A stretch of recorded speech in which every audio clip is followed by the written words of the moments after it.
povoamento, né, no contexto de Brasil. Né? Eu costumo usar uma definição do Henrico Veríssimo, né, que é um escritor gaúcho, e ele escreveu uma obra sensacional, maravilhosa, chamada O Tempo e o Vento. Lindíssimo, né?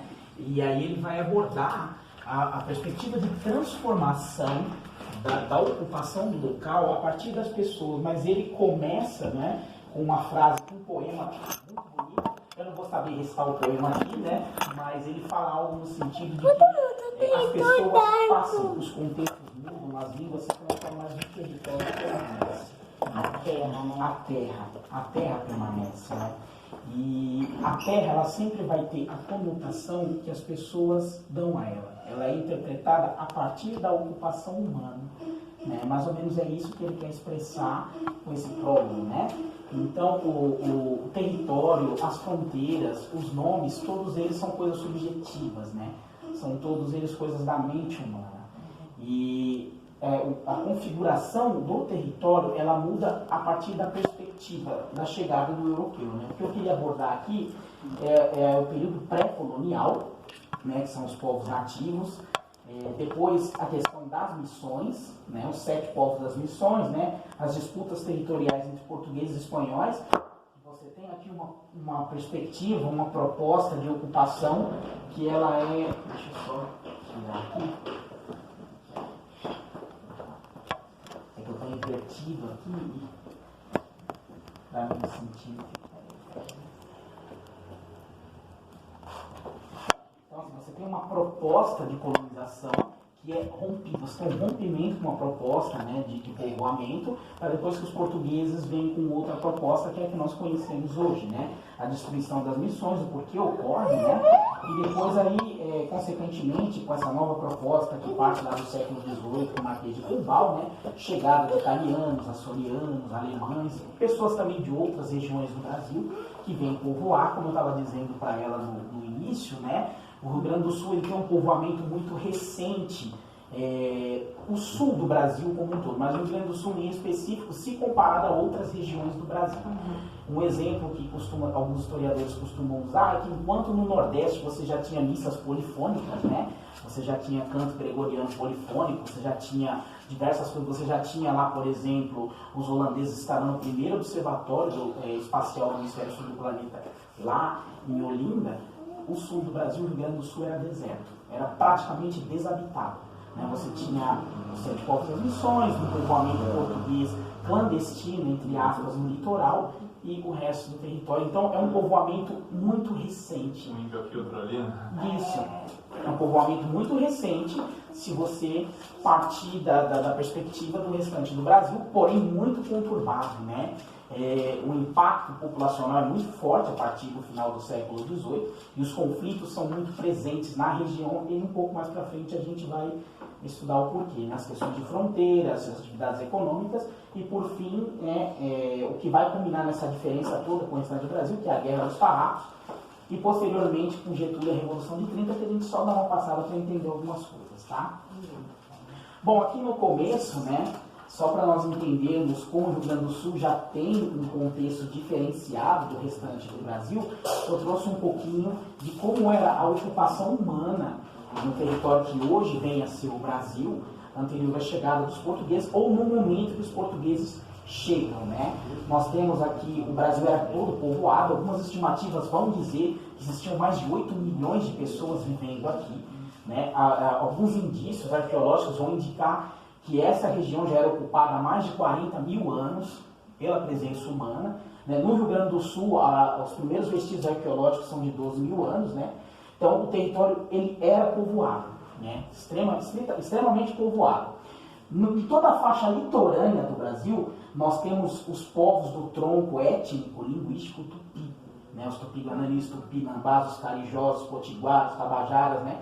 Todos eles são parentes. Eles têm línguas muito parecidas, culturas muito parecidas, questões religiosas, né, muito aparentadas. Por exemplo mesmo, né, se você pegar aqui, vamos ver aqui, os Tupinambá. Tupinambá quer dizer o povo, se você traduzir do Tupi-Guarani, o povo, né, até uma prepotência deles, né, que se diziam o povo, a civilização, o modelo, né? E se você pegar pela perspectiva Tupiniquim, em Tupi são os vizinhos, né? Se você pegar, por exemplo, eu não vou achar onde está aqui, Tamoios quer dizer os avós, os primeiros a chegar, né? Então eles eram todos parentes, né? Eles tinham ligações muito fortes, linguísticas, culturais, né? Os Tamoios, como não são bobos, são os primeiros a chegar no litoral, eles ficam com o Rio de Janeiro, né? Baía de Guanabara, etc., né? E a ocupação de origem tupi mais ao sul eram os Carijó, que também eram do grande tronco linguístico, né? Dos tupi, né? E eram os mais mansos, tanto que os portugueses chamavam eles de os bons selvagens, né? Porque eles tinham as relações sociais mais pacíficas, eles proporcionaram um contato com os outros povos, né? E os mais aguerridos são os tupinambás. E aqui ao sul, mais ao sul, nós temos os charrua, né? Que é o povo nativo, né? São os indígenas nativos do Rio Grande do Sul, extremamente diferentes, que não tinham contato nenhum com os povos que viviam mais ao norte ou ao litoral, né? E é eles que vão dar muitas das características culturais do povo gaúcho. Eles que vão proporcionar, tanto que, se você pegar ali, naquela região toda dos Pampas, no sul da América do Sul, né? Uruguai, norte da Argentina, os Pampas gaúchos, né? Eles usam muito esse termo charrua. Por exemplo, até em jogo de futebol entre Grêmio e Internacional, eles costumam levantar letreiros, etc. Nós somos charrua, nós somos os charruas, porque eles evocam muito essa questão desse povo aqui, que era muito diferente dos povos que habitavam o litoral. Gente, se eu estiver falando muito rápido, se vocês quiserem perguntar alguma coisa, tá? Só levantar a mão, certo?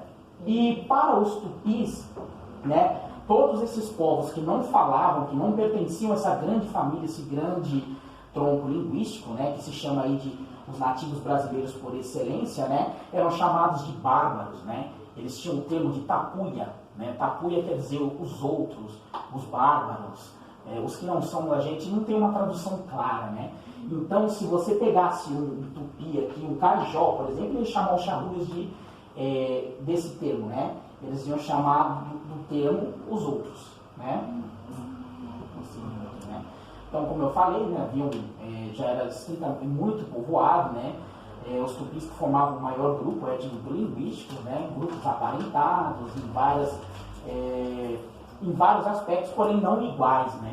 Você tinha diferenças acentuadas, mas no geral eram povos parentes, né?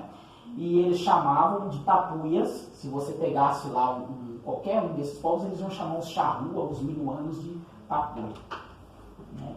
Aqui é a ocupação que havia antes da chegada dos europeus, estritamente no que hoje é o Rio Grande do Sul. A gente precisa entender que o território, como eu falei no começo, ele tem um nome e a delimitação dadas pelo entendimento subjetivo do homem, pelo interesse político, econômico, linguístico e cultural, né? O território não entende essas fronteiras. O que entende somos nós, né? Então, por isso que eu uso bastante esse termo, o que vem a ser, ou que atualmente é o Rio Grande do Sul, porque para esses povos esse nome não fazia sentido, né? Essas divisões não faziam sentido, né? Então aqui nós temos os povos pampeanos, né? Que eram os povos que habitavam a região do Rio Grande do Sul. Os mais proeminentes são os charruas, né? E os minuanos mais ao norte. E do mesmo tronco étnico, tudo nós temos os moiambengues, os iarós e os xenés. O interessante do charrua é que com eles vem um termo em português chamado irredutível, né? Os charruas eram considerados pelos jesuítas como irredutíveis. Por que irredutíveis? Porque é um povo que não se reduz. As missões jesuíticas, elas também recebiam o nome de reduções, porque elas tinham o objetivo de pegar um povo que estava espalhado, vivendo uma vida nômade, uma vida sem o padrão, né, do que os europeus tinham como civilização, espalhados, e reduzi-los ao vida civilizada, a vida dita civilizada. Tanto que as missões também recebem o nome de reduções, né? Em qualquer literatura histórica que vocês forem ter contato sobre isso, vai aparecer ou missões ou reduções. Charruas eram irredutíveis. Eles eram considerados um povo indômito, um povo que jamais se rendia. Eles tinham uma organização nômade, né, ou semi-nômade, porque eles não deixavam toda essa região, não praticavam agricultura, não praticavam pecuária, e não se fixavam em apenas um lugar. Eles rodavam toda a região dos Pampas, eram caçadores, coletores e, como eu falei, nômades, né? Eles vão criar muitos problemas com as missões, porque como eles caçavam o quê? Caçavam emas, na verdade, né? Animais aqui dessa região, gado selvagem, né? E eles não tinham a ideia de propriedade privada, né? Então, quando você começa a reduzir os guaranis às missões, as 12 missões, eles têm um gado de melhor qualidade, confinado e caçado de forma muito fácil. Então, esses povos vão começar a fazer o quê? Atacar as missões, né? Os charruas vão começar a atacar as missões para roubar gado, roubar suprimentos e viver ali uma vida mais fácil. Eles eram extremamente aguerridos e eles nunca fizeram acordo, nunca se renderam. Diferente dos minuanos, que os gaúchos até brincam, falam que os minuanos eram charruas genéricas, né? Os minuanos até faziam acordos ali com os jesuítas, etc., né? Só que os charruas não. Tanto que eles foram exterminados, tá? Eles foram exterminados pelas reduções, pelas missões jesuíticas, né? Eles armaram, né, os padres, a igreja armou os guaranis, e os guaranis foram caçando eles ao longo, aí, no final do século XVIII, XIX, né, e princípio do XIX, eles foram sendo caçados até desaparecerem, né? E eles, assim, eles tinham uma questão muito diferente de qualquer outro povo indígena brasileiro, a montaria. Eram os únicos índios da América do Sul que lutavam montados em cavalos, né? Porque o cavalo não existia nas Américas, ele foi trazido pelos europeus, né? E a partir do momento que eles têm contato com os animais, eles começam a criar, eles eram exímios cavaleiros. Aqueles Lakota Sioux, né, americanos lá. Isso. Na América do Norte também os índios tinham essa questão, né? E eles são até um tanto parecidos, porque são regiões frias, né? Eu tenho até algumas imagens, tá vendo? Isso aqui são, se eu não me engano, esse quadro é do Debré, né? Então eles não andavam, né, seminus, como os índios lá da região litorânea, porque são regiões mais quentes, né? Lutavam com lanças, montavam em cavalos, tinham rédeas precárias, né? Tinham o costume de lutar assim, dessa forma, abraçados aos cavalos. Isso parece em filmes de faroeste, a gente pensa que não é uma coisa romanceada. Sim, real, né? Isso é uma técnica de montaria, né? Para que se lute dessa forma, ele tem que ter uma perícia muito grande, né? No domínio, lutavam aí abraçados aos cavalos, tinha essa questão, né? E foram índios dificílimos de serem vencidos. Tanto que eu falei no começo que o gaúcho, ele evoca essa identidade charrua, quando ele quer dizer que ele é macho, que ele é forte, é duro, nós somos charrua. Esse termo significa, só que eles exterminaram os charruas, né? Não há nem descendentes, né? Os últimos charruas são dessa foto. Isso aqui é uma perspectiva muito cruel. Essa é a última família, o último grupamento charrua, né? Na Europa, no Museu Humano, né? Na Europa, durante o século XIX, segunda metade do século XIX, primeira metade do século XX, né? Quando você tem aquele período do positivismo e você tem aquela perspectiva da evolução do darwinismo social, né? Os europeus diziam que tinham povos mais evoluídos do que outros, né? E os europeus tinham a missão de levar a civilização para os outros povos aos seus moldes, né? E eles consideravam o ameríndio um selvagem, um semi-desenvolvido, um semi-humano, e expunham seres humanos em zoológico como animais. E pessoas, principalmente isso aqui, acho que é em Londres, se eu não me engano, e pessoas pagavam para ver como ia. Eles ficavam numa cerca, num cercado, na Inglaterra, em Londres. Em Londres, em Paris, houveram museus humanos. No final do século XIX e no princípio do século XX. Né? E o pessoal jogava comida, como faz com o animal mesmo. Né? Então, os últimos charruas foram expostos como animais lá em Londres. Né? Isso aqui é uma foto deles aí. E acabaram mortos também? Sim, porque eles... Se a gente pega um primata, né? Que não tem aí metade da nossa capacidade cognitiva. No zoológico ele desenvolve depressão, ele desenvolve uma série de coisas, ele para de comer, ele não procria. Você imagina essa situação com o ser humano? Acabaram então sem privacidade, eles foram morrendo, né?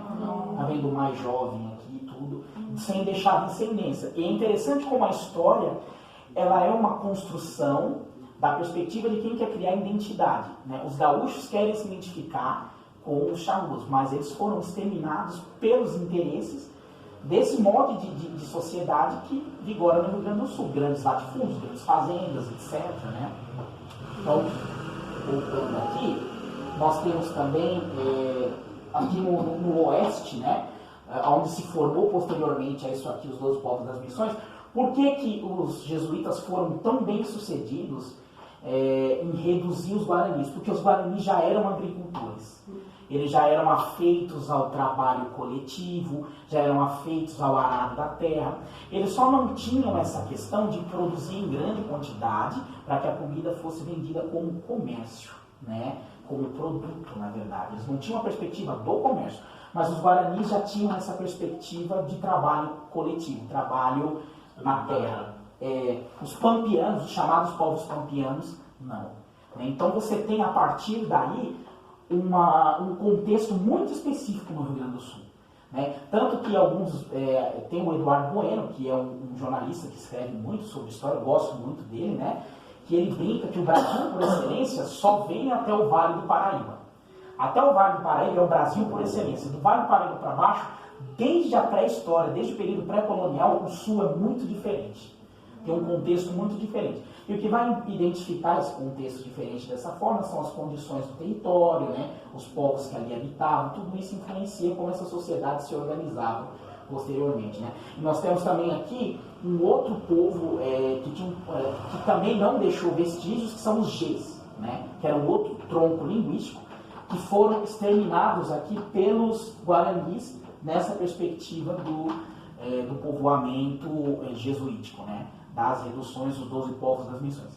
Aí também a gente tira um pouco daquela mística de que mesmo o processo guiado pela religião é um processo pacífico. Na verdade, sempre há o conflito de interesse. Você tem 3 modelos de povoamento.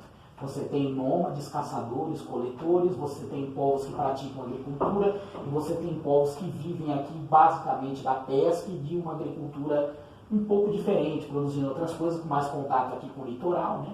Então essas 3 vão ser colocadas em conflito a partir da chegada do europeu. E o europeu vai explorar esse conflito para dominar a região. Dúvidas até aqui? Estou indo muito rápido. Só uma perguntinha, falando sobre os índios. Aqui na região do Paraíba, qual é a raiz indígena ali? Então, ali você tem os tupis, né? Você tem um pouco da raiz tupis. Tupis. Sim, tupis guaranis, né? Mas aí você tem, dentro dos tupis guaranis, você tem diversas regiões. Você tem, diversas etnias, né? Então, especificamente, né, eu não vou lembrar qual é hoje em dia, porque hoje em dia, por exemplo, ali na Serra da Cantareira mesmo, você tem um assentamento Tupi-Mbiá, Guarani-Mbiá, né? E eles não são nativos dali, né? Eles vêm de Pernambuco. Eles vieram de Pernambuco, acho que, se eu não me engano, nos anos 50. Né? Então, houve uma transição muito grande. Mas aqui você tem os Tupiniquim, né? Nessa região são Tamoios e Tupiniquim, no Sudeste, originalmente. Na verdade, que estavam aqui na chegada do português, do europeu e do espanhol. Mas a gente deve lembrar que essas fronteiras, essas transições, elas mudam, né? De acordo com o passar de séculos, de milênios, elas vão mudando, né? Na verdade, fronteiras não são eternas, né? As fronteiras mudam de acordo com conflitos, interesses, catástrofes e por aí vai. Pergunta, Tupi e Guarani são 2 nomes do mesmo povo? São 2 povos que se uniram ou um termo é para língua, outro para o povo? Não, Guarani geralmente é utilizado por os tupis do interior do país, do sertão. Né? O sertão é a abreviação que os bandeirantes deram para desertão, entendeu? Porque o interior do Brasil era algo assim, sui generis a ser desbravado, né? Então, o desertão, que depois vai se chamar sertão, os índios, os tupis, né, aparentados desses povos do litoral também, que vivem para dentro do território, são chamados de Tupi-Guarani. E também guaranis, eles tiveram origem, né, eles tiveram assentamentos mais proeminentes ali na região do Paraguai, Mato Grosso, o norte do Rio Grande do Sul. A moeda do Paraguai é Guarani. O Guarani. Eles invocam muito essa identidade também, dos guaranis. Né? Mas, por excelência, assim, os tupis, a raiz tupi-guarani, né, o tronco linguístico tupi, era a maioria no Brasil. Eles eram os povos de maioria, que tinham as maiores ocupações, etc. Né? Tanto que eles vão aparecer, são os primeiros povos da América do Sul a aparecer nas literaturas europeias, né? Tem aquele livro fantástico, As Viagens de Randstad, né? Não sei se vocês já ouviram falar, e ele se perdeu aqui, e ele foi um dos primeiros europeus a retratar o ritual canibal dos tupinambás. Ele foi o primeiro europeu a ter contato com isso, voltar vivo, sobreviver a isso, né? Porque ele também ia ser devorado, né? E contar isso para os europeus, né? Aí, né, eu já falei da questão dos tapuias, né?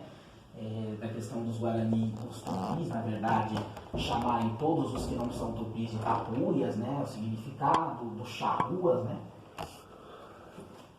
Aqui algumas imagens. Voltando. Eu acho essa imagem sensacional. E amedrontadora para quem está enfrentando eles, né? Deve ser amedrontadora. Bom, aí a gente parte para a segunda questão, que são as missões e a ocupação europeia na região, né? As missões vão trazer o que se chama de povoamento mais intenso para a região, vão trazer a fé cristã em forma da Igreja Católica, né? Mas elas vão trazer consequências como o desaparecimento.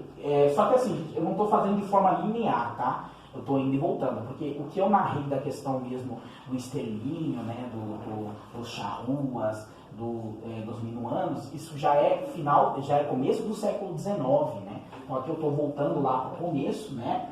As missões e a ocupação europeia, tendo em vista que conviveram as duas coisas juntas, né? Charruas conviveram com as missões, atacavam as missões e etc, né? Mas sempre em conflito, né? Isso, sempre em conflito. Esses modelos de vida, né? Modelos de civilização, de povoamento, sempre vão estar em conflito. Modelo nômade, modelo sedentário e por aí vai, né? Então as missões jesuíticas, elas têm origem no Concílio de Trento, né? Que foi quando a Igreja Católica se reuniu no século XVI, aqui começa em 1545, mas o concílio tem 10 anos de duração, né? Esse concílio, ele tinha o objetivo de barrar o avanço da reforma protestante, de barrar o avanço do luteranismo, posteriormente do calvinismo. Então a igreja, peraí, o protestantismo está crescendo demais, então nós temos que tomar medidas para frear, né? E aí a Igreja Católica vai endurecer bastante. Nesse período nós temos o endurecimento da Inquisição, né? A Inquisição espanhola, que foi a mais agressiva de todas. E nesse contexto do Concílio de Trento, nasce o que se chama de a Companhia de Jesus, os jesuítas. Os jesuítas, eles têm a missão de levar a fé católica para os ditos selvagens, para o mundo, levar a fé católica para a Ásia, para a África e para as Américas. O único lugar do mundo em que essas missões são bem sucedidas é aqui na América do Sul, são nas Américas, né? Então a companhia nasce dessa iniciativa, né? Nas Américas elas criam diversas missões. No Rio Grande do Sul, na região específica lá do Rio Grande do Sul, houveram tentativas, principalmente dos jesuítas espanhóis, de vários assentamentos. Boa parte deles foi destruída pelos bandeirantes paulistas, né? Os bandeirantes tinham essa questão de entrar para dentro do sertão, né? Do que eles chamavam de desertão, principalmente em busca de índios para serem escravizados, né? Então eles vão atacar e destruir diversas missões jesuíticas, principalmente ali no Rio Grande do Sul. Só que os 12 povos das missões posteriormente, lá no século XVI, é o único que vai se estabelecer e ser bem sucedido. Porque ele tem um interesse, né? A coroa espanhola tem interesse em fazer valer o seu domínio sobre o local. Então eles usaram os jesuítas, incentivaram as missões jesuíticas para ter um certo controle sobre o sul, uma vez que aquela região, né, de acordo lá com o Tratado de Tordesilhas, pertencia aos espanhóis, só que haviam vários assentamentos portugueses, várias fazendas de portugueses, né, de colonos portugueses, no litoral. Então a ideia é incentivar os jesuítas no interior para controlar o território. E aí vão se estabelecer, né, em torno aí entre os séculos 17 e o comecinho do 19, vão se estabelecer aí os 7 povos das missões. Na verdade, existiam muito mais povos, que eles são os mais famosos, né? Existiam em torno de 40 assentamentos, em torno de 40 missões jesuíticas, que esses são os mais famosos. Eles vão estabelecer mais ou menos aqui, entre o norte, né, e o oeste do que hoje é o estado do Rio Grande do Sul, né, convivendo aí, como eu falei, com outros estilos de povoamento. Né? Tem os nomes todos ligados a santos, né? Então a ocupação colonial começa nesses moldes, né? Estima-se que milhões de indígenas viviam nessa região. E é muito controversa essa questão das missões, das reduções, né? Há abordagens históricas que vão colocar como a sétima maravilha do mundo, porque os índios aprendiam latim, aprendiam música, confeccionavam os próprios instrumentos, teatro, existiam questões assim fantásticas, né? Aprendiam ler e escrever em latim, né? Aprendiam diversas coisas que hoje assim, são coisas inerentes à civilização, né? Só que há diversos relatos históricos de uma escravização também, né? Trabalhos forçados, tendo em vista que essas missões sobrevivem do que produzem, né? Produziam erva mate, principalmente erva mate, né? Produziam uma série de coisas, criavam gado e faziam comércio com toda a região no entorno, com colonos portugueses, colonos espanhóis ao sul, né? E por aí vai. Então havia um enriquecimento, né? A Companhia de Jesus enriqueceu muito com o trabalho indígena na região também. Então é bastante controverso, né? Você tem a via de mão dupla, né? Há diversos relatos históricos de uma educação indígena, de todo um respeito, né? Mas a questão da imposição religiosa, porque você pega um povo que é politeísta, que acredita em vários deuses, um povo polígamo, né? Que casa aí com diversas mulheres, etc. E aí você os reduz, né? Viviam espalhados, você os reduz, confina eles a um espaço pequeno de convívio, força um trabalho que ele não concebia como origem, né? E enriquece com isso. Então tem as duas vertentes, as duas abordagens. Aí é mais ou menos a estrutura, né, de como funcionava uma redução, né? Então nessas missões eles aprendiam a fé católica, né? Tinham acesso a uma educação formal, ler e escrever em latim, contudo havia uma rígida organização de trabalhos, em alguns casos análoga à escravidão. Minuanos charruas jamais submeteram as reduções e posteriormente, como eu falei anteriormente, né, foram exterminados por guaranis armados pela igreja. Tá? Dúvidas até aqui, gente? Indo muito rápido. Então é arma de fogo? Arma de fogo, né? E táticas militares que visam o extermínio, né? Que são oriundas dos europeus, né? Então, ó, os 7 povos das missões foram fundados majoritariamente por jesuítas espanhóis, né? Durante o século XVI, receberam apoio da coroa espanhola, que temia o avanço de portugueses na região.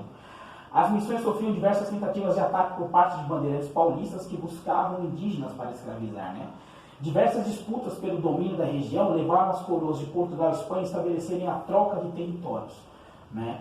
Passando formalmente o território dos 7 povos das missões, né, ao domínio português, conforme o Tratado de Madrid, em 1750.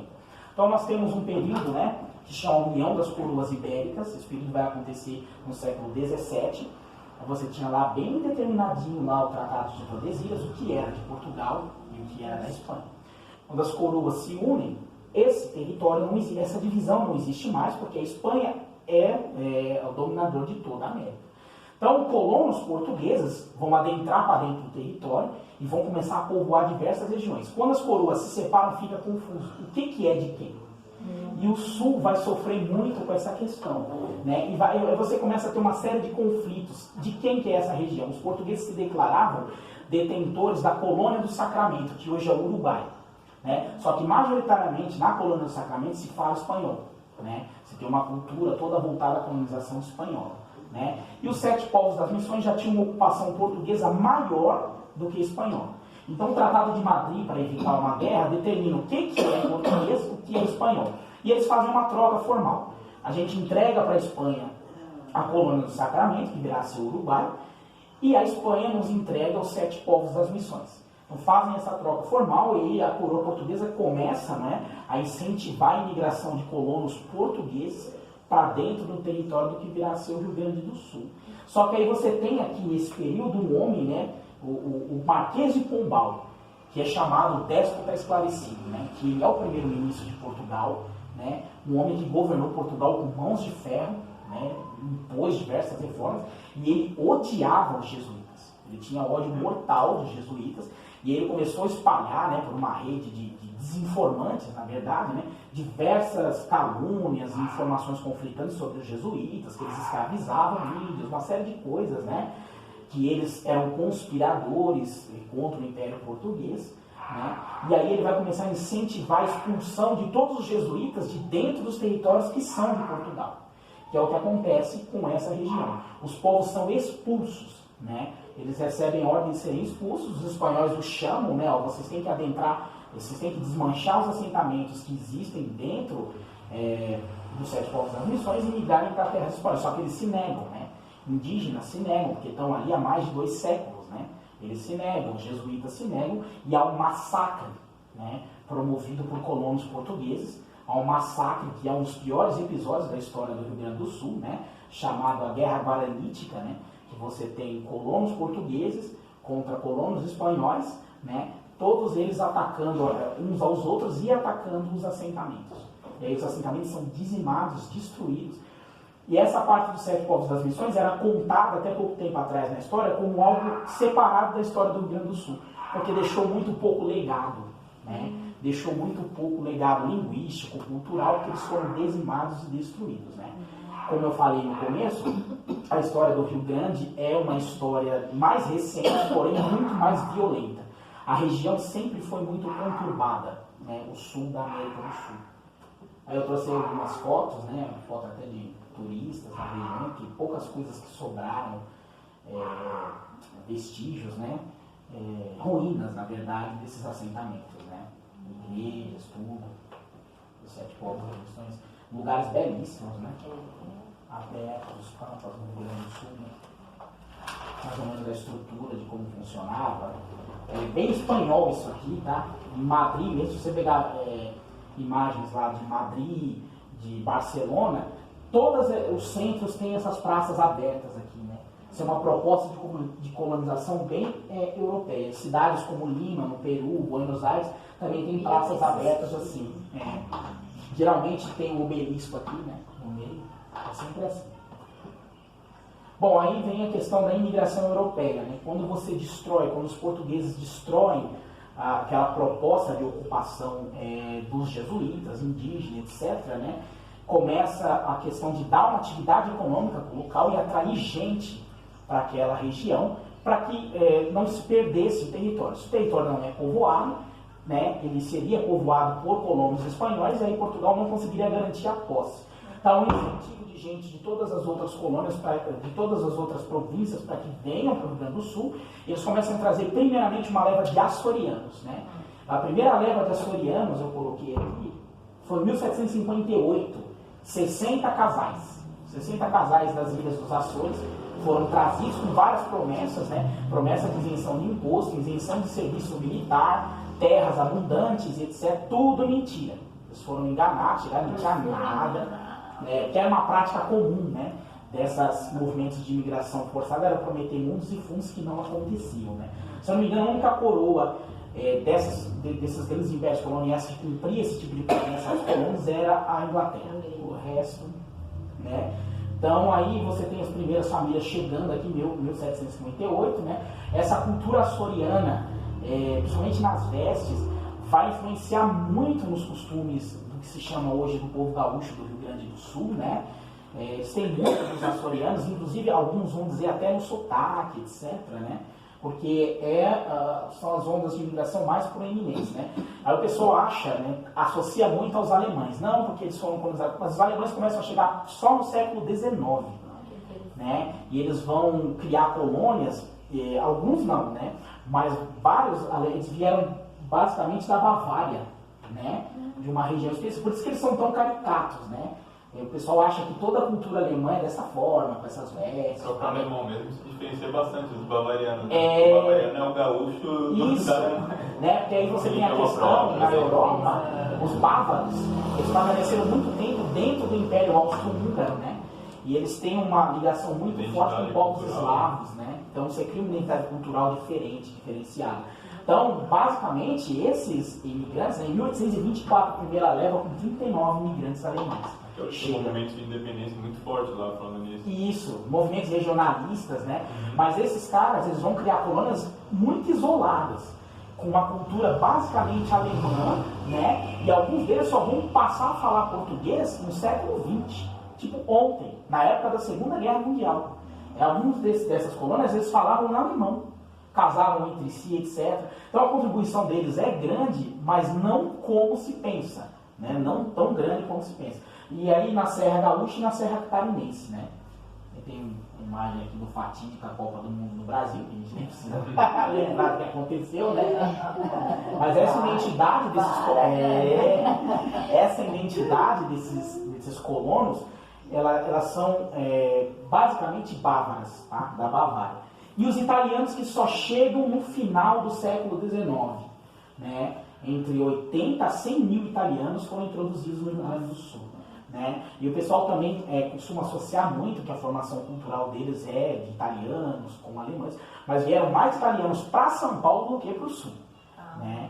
Então é uma coisa que a gente precisa desmistificar. A maior, a identidade mais forte é com os açorianos, que foram as primeiras levas a chegarem. Né? Açorianos, aí você tem os indígenas restantes, os guaranis que ficaram, você forma aquela... que vocês se identificam muito também com o gaúcho uruguaio. Porque esse termo gaúcho, né, não é exclusivo do cidadão do Rio Grande do Sul. Ele designa populações rurais que vivem do pastoreio, né, nos pampas gaúchos, no Uruguai e no norte da Argentina. Né, que é um termo que vem de arquipélagos ali, da população de arquipélagos portugueses. É como você falou, não tem fronteira nesse sentido. Eles se têm misturam isso, ali, eles têm muitas afeições culturais na região, né? Muita proximidade. Tanto que eu tinha uma professora na faculdade gaúcha, ela falava que quando ia para o Uruguai se sentia muito mais em casa do que quando ia para qualquer região do Brasil. Que existe uma identidade em comum ali, né? Muito aí você tem diversas questões geográficas, né? E uma história em comum, etc. Né? Bom, essas fronteiras do sul sempre foram as mais conturbadas para o Brasil, né? Porque aqui você tem a região da Bacia do Prata, né? Rio de la Plata, né? E essa bacia hidrográfica vai dar acesso ao interior das regiões sul, né? E centro-oeste do Brasil. Se a gente pegar no tempo do Império Brasileiro, o Brasil ambicionava muito controlar essa região. E o Brasil disputava muito o controle dessa região do Prata com a Argentina, que era a potência mais ao sul. É daí que nasce a grande rivalidade. Mas antes disso, Portugal e Espanha, antes da independência dessas colônias, já disputavam o controle dessa região. Né? Então, essa região, quem controla a região do Prata, controla o interior do continente. Porque você vai ter acesso até a Cordilheira dos Andes lá, pela bacia hidrográfica. Né? E para o Brasil, essa é uma região vital, porque o Mato Grosso só podia ser acessado pela bacia do Prata. Não haviam caminhos terrestres entre o sudeste e o centro-oeste. Tanto que o estado, o nome Mato Grosso, já é oriundo disso, é um Mato Grosso intransponível. Então você tinha que atravessar o Rio Grande do Sul, né, o Uruguai, aí subir pelo Rio Paraná para ter contato com os estados do centro, as províncias na época do centro-oeste. Né? Então, pela disputa do controle da região, você vai ter uma região extremamente conflituosa, que vai se formar a identidade do gaúcho, do rio-grandense. Ela é baseada no conflito e na disputa do controle do território. Porque você vai ter, durante todo o século XVIII e XIX, invasões de uruguaias e vice-versa, sempre de colonos, nunca oficiais, tá? E sempre que o Brasil, o Império Brasileiro, tinha um interesse no controle da política do Uruguai ou uma intervenção nessa região, eram os gaúchos que tinham que estar prontos para agir. Né? Então você tem uma área que sempre teve uma tendência de estar bem militarizada. Aí que você vai ter a formação daqueles caudilhos, né, que são ricos estancieiros, produtores de charque, etc., que tinham exércitos particulares. Né? Tanto que a Guerra dos Farrapos é oriunda dessa questão. Bento Gonçalves, General Neto, Araújo Ribeiro, esses caras tinham exércitos particulares de 500, 600 homens. Né? Eles eram considerados coronéis da Guarda Nacional, só que eles armavam e vestiam esses homens com o próprio dinheiro para garantir a segurança das próprias terras. E é daí que estoura a Revolução. É contra esses caras que o Império do Brasil vai ter que lutar depois. Porque é uma região que sempre teve a tendência de estar altamente militarizada até os dias atuais. É a região mais militarizada do Brasil. Mais arma per capita, né? Porque ali você tem que... E a maior área per isso, porque é uma região onde você tem os nossos vizinhos mais ricos, né? Você tem os nossos vizinhos mais bem equipados, tá? Sempre teve uma rivalidade com a Argentina, etc. Né? Então, tá sempre bem preparado. Hoje em dia isso está mudando um pouco, né? A Amazônia já é algo mais visto pelos olhos de fora, etc. Né? Mas aí você tem durante todo o século 17, 18, 19 a região que precisa ser mais vigiada. Aí vai criar aquela identidade do gaúcho que está sempre com o pé de estribo, a mão na lança, etc. A Argentina ainda vai que tem fronteira úmida, né? É rio tudo, mas isso, uma fronteira seca é complicado. E você tem muitas pradarias na região. Né? Você tem os pampas, né, que são regiões abertas a perder de vista. Né? São regiões que, se houver conflito, dificilmente você monitora legal. Né? Então aqui, trazendo essa questão da Guerra dos Farrapos, né, que é o episódio histórico do Rio Grande do Sul mais famoso, né, e eles criam muita identidade a partir disso. Tá? Isso é um feriado para eles aí enorme, né? Tanto que, às vezes, em jogos de futebol, quando vai cantar o hino nacional, eles cantam o hino gaúcho por cima, que é o hino aos farrapos, né? Então é o maior. E aí vem uma identidade separatista deles, vem a partir daí também. Essa guerra é oriunda dessa questão, desses senhores da região, dessa elite local, né? Que era produtora de gado, de charque. Charque era a carne seca que alimentava os escravos. Como o Brasil era um país de economia totalmente escravista, né, e 80% desses escravos estavam no campo, alimentar esses escravos, os escravos não eram alimentados, né, para trabalhar na lavoura com a mesma comida que o senhor da Casa Grande comia. Ele era alimentado geralmente com carne seca, com charque. E aí você não consegue, principalmente nas plantações do norte, do nordeste, né, do sudeste, você não consegue produzir o que eles vão comer, porque não era uma região forte de criação de gado. Então, esse charque vinha do sul, essa carne seca vinha do sul. Né? E aí o Brasil, fazendo acordos com o Uruguai, pagava mais caro, um preço mais alto no charque uruguaio, desvalorizava o charque dos gaúchos para manter diversos acordos de navegação pela Bacia do Prata. Isso foi gerando descontentamento, aí você tem a questão deles não terem identidade com o resto do Brasil, você tem a questão deles estarem muito armados, né? E você tem ideais republicanos de nascimento de uma república culminando ali, né? Fermentando naquela região. E aí vai estourar a Guerra dos Farrapos, né? Eu acho que, se eu não me engano, em 1835. É uma das revoltas do período regencial, que houveram várias, né? A sabinada, a cabanagem, a balaiada, houveram diversas dessas revoltas, mas a mais longa é a Guerra dos Farrapos, ela vai durar 10 anos, né? E aí o Império, o Rio Grande do Sul contra o Império, né? Aqui estão algumas das reivindicações: valorização dos preços do charque produzido nas estâncias locais, nos estancieiros locais, implementação de princípios republicanos, se livrar dos altíssimos impostos exigidos pelo Império do Brasil e ter uma maior autonomia nas políticas regionais do Prata. É claro que houve incentivo da Argentina, né? Que para a Argentina a separação dessa região do resto do Brasil era vantagem, era interessante, porque o Brasil deixa de ter um braço na região, né? Porque a capital dele está do outro lado, lá do... Está do outro lado do Rio da Prata. E a questão dos uruguaios. Os uruguaios incentivaram, fizeram acordos econômicos. As armas que armavam os farrapos chegavam pelos portos uruguaios, né? Então eles aguentaram uma luta aí de 10 anos. Porém, esse episódio é muito superestimado, né? Houve lá a série da Globo, A Casa das Sete Mulheres, né? Eles fazem um baita, um feriado, aí eles desfilam de cavalo. O problema é que houveram 3 grandes batalhas, né? Houveram 3 grandes batalhas, não foram coisas assim muito, né? E depois eles se resumiram a ficar lutando no interior, escaramuças, guerrilha, de atirar, atira e sai correndo. As quantidades, né, de pessoas, isso. Não chegavam a 1000. Não chegavam, as tropas não chegavam a 1000 homens, né? No começo sim, mas depois não, né? Eles aguentaram porque eles tinham subsídio da Argentina e do Uruguai, né? E eles se resumiam àquela região que nós estávamos falando há pouco, que era a região dos Pampas, das pradarias. Eles lutavam naquela região. Uma região de problema também, né?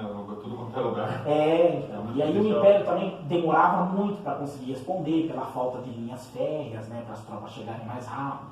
Mas foi uma guerra assim, uma guerra de trairagem, né? De tocaia, de emboscada. Foi uma guerra grande.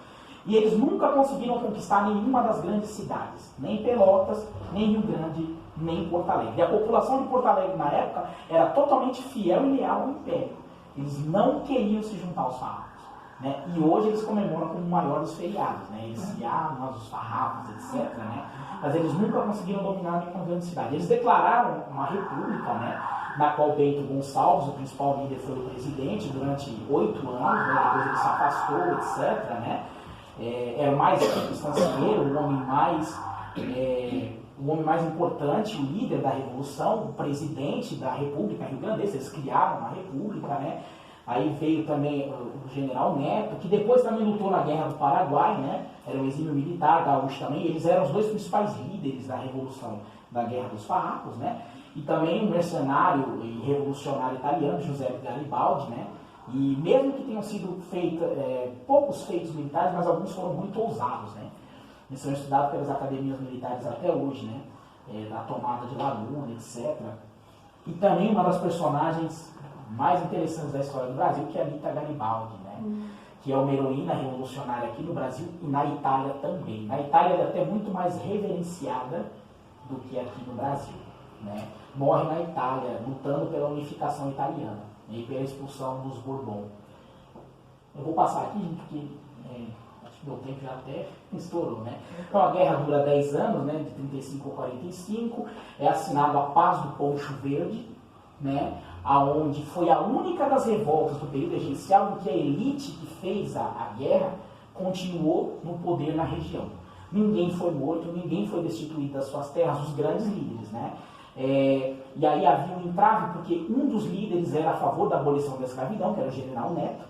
Então armaram lá uma... Ele tinha um pelotão de negros? Sim, o pelotão dos lanceiros negros, né? Que era até mal visto por alguns outros. Eram os primeiros a entrar em combate, os últimos a sair, né?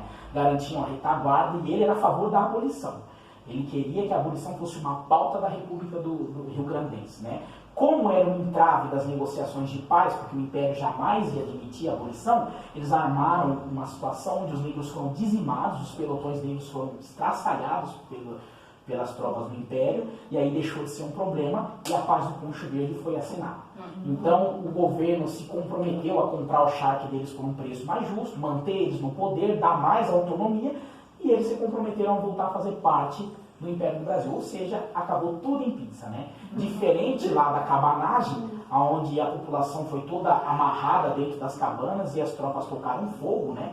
Ou da Sabinada, onde as tropas imperiais tocaram fogo em Salvador, matando todo mundo, né? Aliás, a história do Brasil é banhada a sangue, não falta história de massacre, não falta história de extermínio, né? Mas com eles acabou bem, né? E é o episódio mais importante, né? Aí eu trouxe aí uma elucidação, né? Aquela imagem que é da série que a Globo passou, né? A Paz do Poncho Verde, né? Do Rio Grande do Sul, é reintegrado ao Brasil. Mas até hoje eles evocam essa questão da Guerra dos Farrapos como movimento separatista, movimento de orgulho regional, né? E por aí vai. E o último grande episódio envolvendo o gaúcho é a Revolução de 30, Getúlio Vargas, né? Getúlio Vargas é gaúcho, oriundo um militar, né? Oriundo das elites do Rio Grande do Sul, né? Que estavam extremamente descontentes com o jeito que a Primeira República era organizada, a República do Café com Leite, Minas Gerais e São Paulo dominando todo o cenário. Ele vai comandar uma expedição que vai impedir lá a posse né, que vai depor o presidente Washington Luiz, né? Impedir a posse do próximo presidente. Ele vai instalar um governo transitório que vai durar mais de 15 anos, né? É a primeira ditadura do Brasil, a ditadura de Getúlio Vargas. E é isso, gente. Basicamente é isso, né? Acho que foram as fontes que eu usei. Essa Guerra dos Farrapos, então, no CERN ela não tinha questão separada, no CERN não tinha. Foi, então, aproveitou-se aquele momento. Você diz no CERN não tinha questão. O CERN era o desgosto lá com o alto imposto, com a venda... De início, sim. Tanto que Bento Gonçalves, o principal líder, não era a favor da separação. Quem declara a república é o general Neto. Né? Só que aí ele adere e aí ele é eleito primeiro presidente e aí ficou tudo muito cômodo, né? Mas, de fato, essa república nunca existiu. Porque você tem mais de 60% de todo o território, os principais portos, as principais cidades, as principais vias de comércio, todas controladas pelo Império, né? Então eles puseram aquilo na cabeça e viram aquele mundinho de Bob dele. Isso. Na verdade, o que vai forçar também a assinatura da paz é o envolvimento do Barão de Caxias, que vai se tornar o Duque de Caxias depois, né? Conhecido aí como o patrono do Exército Brasileiro, todas essas questões, né? E aí ele vai impor derrotas significativas aos farrapos, né? E tinha uma habilidade política também muito grande, e aí ele que vai conseguir consolidar a paz, né? Ele vai conseguir pacificar a região. Mais alguma dúvida? Nossa, bem legal. Então é isso. Eu passei de 40 minutos. Nossa, muito legal. Eu perguntei sobre os índios naquela hora, porque é a minha raça. Ah, legal. O meu avô também. Português era casado com uma índia que foi pegar laço, né? Meu tataravô. Foi legal. O pai Então da, é bem. o pai da minha mãe, ele viveu em tribo indígena até os 12 anos de idade. Olha. Né? O pai da minha mãe viveu em tribo indígena até os 12 Ah, anos. o pai da né? minha mãe falou. É. Então a gente tem essa questão, tanto que no Brasil, né, a gente costuma-se muito ter orgulho de raízes europeias, mas aqui é uma miscigenação muito profunda, né? E no Brasil, até o século XIX, até o final do século XVIII, mal se falava português. Só se falava português no litoral. Existia no interior do Brasil a chamada língua geral, né? E a língua geral era uma mistura do tupi, guarani, com algumas pequenas palavras de português. Então se falava uma outra língua, que eram as línguas de tronco tupi. Só depois que o português foi imposto. Né? Então a nossa ancestralidade, a nossa raiz indígena é muito mais profunda, né? É muito mais profunda que a questão europeia. Só que as pessoas têm essa questão de, eu sou descendente de italiano, eu sou descendente, né? É muito forte isso ainda no Brasil, né? Porque a história é contada pela perspectiva dos vencedores, daquele que venceu, do modelo de civilização que venceu e está vigente. Aí, esse é motivo de orgulho. E geralmente o que foi derrotado, não, né? E justamente é um trabalho da história trazer à tona outras perspectivas, né? Para que a gente construa uma outra identidade.